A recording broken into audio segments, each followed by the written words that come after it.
so welcome to part 2 of high-tech meets low-tech lectures. The point here is you can make giant tables, and I've seen students do it, and they start to short circuit, smoke starts to come out of their ears, and then their head blows up. So better to understand how these things fit together and remember them that way than to try to memorize tables that you're going to forget 30 seconds after the exam. Let's talk about the first generation cephalosporins, and the classic one is IV cefazolin and oral cephalexin.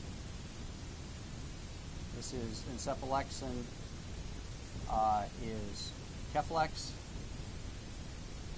and cefazolin is Ancef, but honestly I don't think anybody uses anything but the generic anymore. We don't use generics anymore of these old drugs. So these are our classic beginner drugs. Now these are quite different though than basic penicillin. They still do stuff. So not only do they get the same thing that penicillins do, the strep, the oral anaerobes, but now they also get methicillin sensitive staph. So if you have a staph that is beta-lactamase producing and is still sensitive to methicillin, these drugs are going to work even though they produce beta-lactamase because they're not susceptible to those staph type beta-lactamases. They also have have a modicum of gram-negative activity, a little bit of E. coli.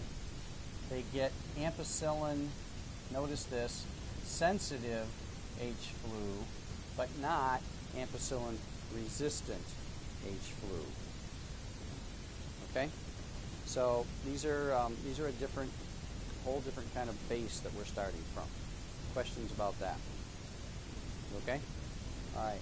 Now, when we come down with cephalosporins, we can go two ways, and I think this is something that has not been 100% clear in some of the previous lectures, so I want to emphasize this point a little bit more.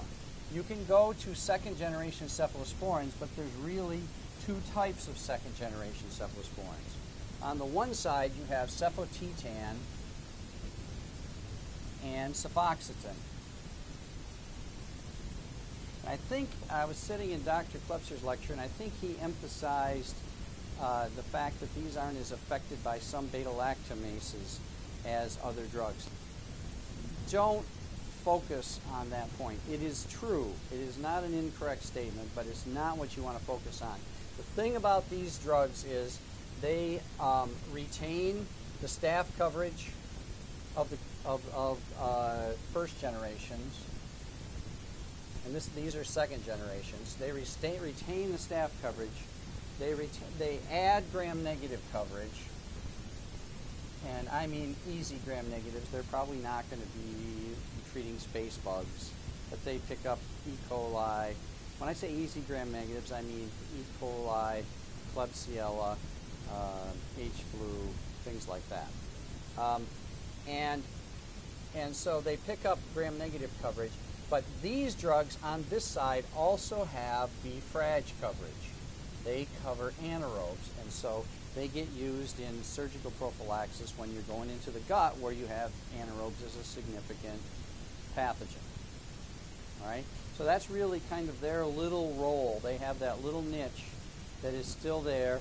I think cefotetan is being used more than cefoxitin these days.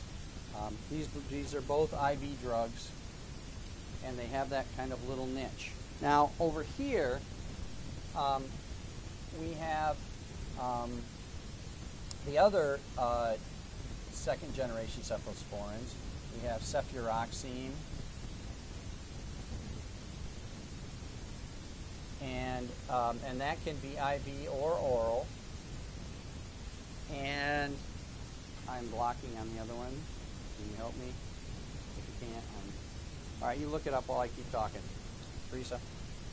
All right, and so what you have with these is you retain, and the general concept is that you lose gram-positive and gain gram-negative as you go down. That's not actually true, because these retain good staph coverage. All right, so you don't really lose that. You do not get, however, B-frag coverage over here. This is the gram-negative side. So you retain the good staph coverage and you add gram-negative. So you add ampicillin-resistant H. flu. You add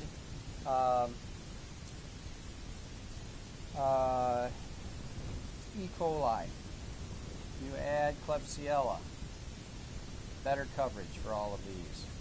You add some of the gram-negatives. So these kind of expand your spectrum. These are useful occasionally. For instance, we were down in Atlanta, and my wife came down with an ear infection and some sinus, upper respiratory, and so our bugs there are class, upper respiratory, or bugs. Strep pneumo, H. flu, no, not Klebsiella, Moraxella. She meant Moraxella class, she really did. All right, so, when we gave her amoxicillin, which was the appropriate narrow spectrum treatment, she made a beautiful rash within about 3 days, which means she'd been exposed before. We're going to have that lecture coming up soon about penicillin rashes. And so the question is, well, what else can we use? Well, cephalosporins, you will learn, don't cross-react. So we started her on cefuroxime because it picks up some of the bugs like the ampicillin-resistant H. flu, and it covers the same things that the amoxicillin covers. And so it was a good choice orally until about day 6, when she made a new rash because she hadn't been exposed to her. It took her a few days longer to make a rash to cefuroxime. Thank you, dear. All right, so, but by that time, her infection was cleared, so you were able to stop it. Oh, there we go. Cefprozil was the drug I was looking for. You will see Cefaclor listed here. However, because of the fact that you get a lot more serum sickness, which is an immune reaction with fever and that kind of thing, the Cefaclor, it's kind of fallen by the wayside. Really, Cefprozil and cefuroxime are the only 2 drugs that you're going to see used. And the brand name for Cefprozil is that Banton? No. That's Cefadotine. Cefzil, right. So, Cefzil. All right. Okay.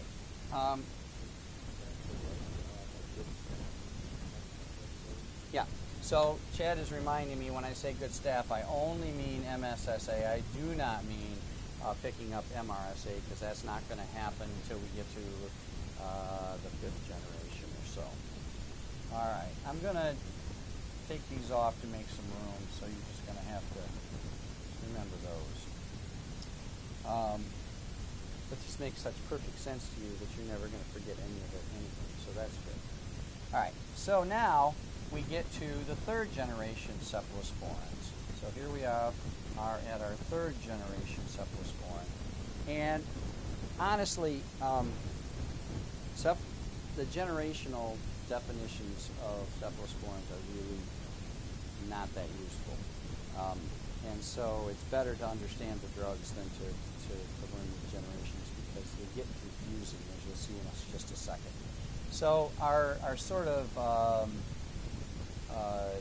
workhorse 3rd generation cephalosporin is ceftriaxone.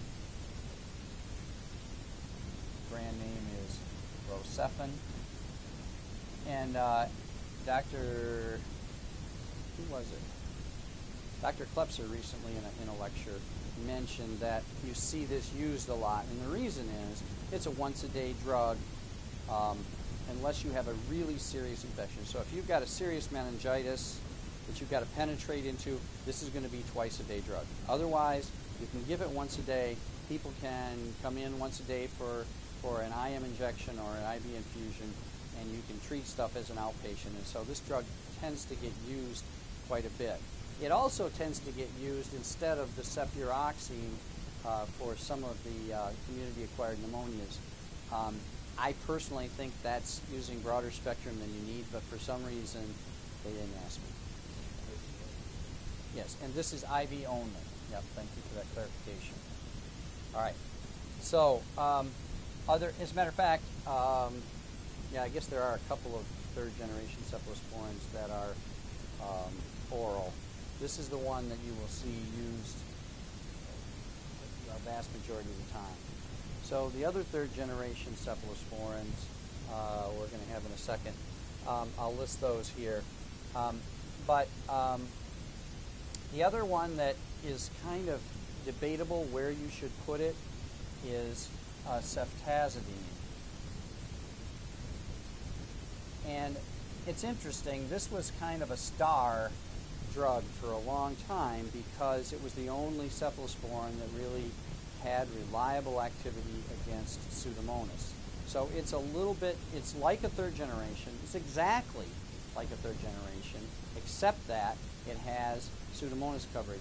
Now, as it turns out, there's more and more resistance developing to ceftazidime. It's not as reliable. It's probably, actually I shouldn't have said exactly, it's probably not quite as good as the other third generations at other bugs. And so this drug is starting to fade a little bit. So, cefdinir, cefodoxime,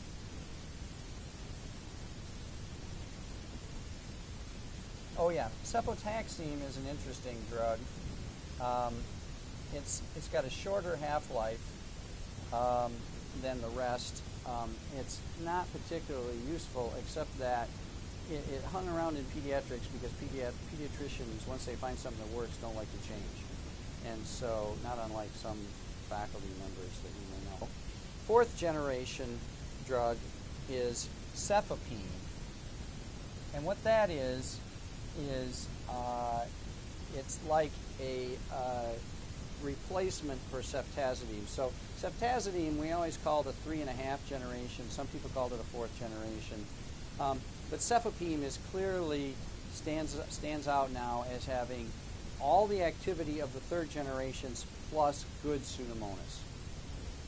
Okay, so that's cefapine, and that's pretty straightforward. Now, we were doing well until we got to the 5th generation. The 5th generation really starts mixing and matching. And the 5th generation that people talk about is ceftaroline. Ceftaroline, the best way that I've heard it described is vanco, in terms of activity, plus ceftriaxone. So if you can read that, it's a miracle. So you better write that down. Vanco plus ceftriaxone. So what does that mean? It means, by the way, it's probably not as wimpy as vanco, because remember, vanco, in its quest to get methicillin-resistant staph, became a weaker drug. It's not very strong against staph. My point is, this drug is probably better. It covers MRSA, okay, and you add ceftriaxone coverage, which is good gram-negative coverage, and no Pseudomonas. Good gram-negative coverage, no Pseudomonas, plus MRSA. That's ceftaroline. All right, and so that one doesn't follow quite as logically down the line. They kind of deviated and started playing with the molecule, and that's when the generational stuff doesn't help us very much anymore. But that's kind of the package deal, okay, of cephalosporins.